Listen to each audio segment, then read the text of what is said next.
Welcome! Today we're going to connect your Brother machine to a Chromebook computer. This video will cover multiple models and operating systems. Even though your machine may not match the model on the screen, the overall process will be the same.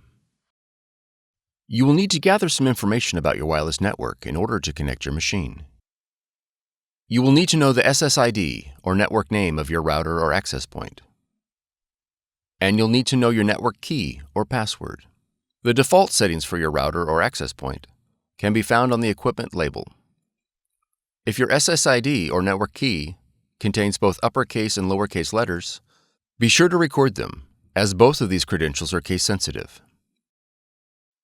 If you've set up a custom SSID and network password and cannot recall this information, please contact your router manufacturer. Setup cannot be accomplished without this information. Begin by pressing the wireless icon on the touchscreen. Select Find Wi-Fi Network.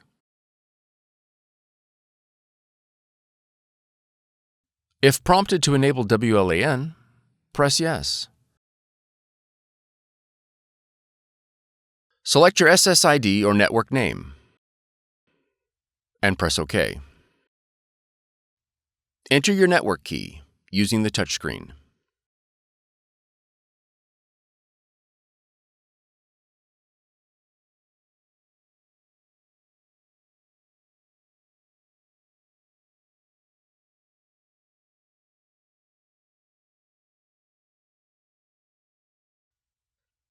Confirm that your network key is correct and press OK.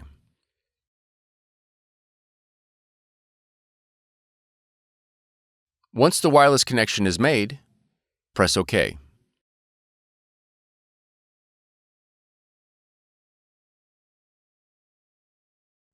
On your Chromebook, click the Settings icon.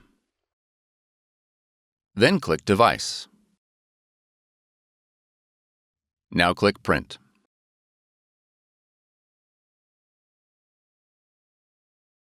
Select your Brother device and click Save. If your Brother device is not listed, you will need to verify that it is connected to the same network as your Chromebook. Verify that your printer has been added. Once your Brother device has been added, the setup is complete. For more tutorials, FAQs, and videos, visit us at www.brother-usa.com. If you found this video helpful, be sure to subscribe. Thank you for choosing Brother.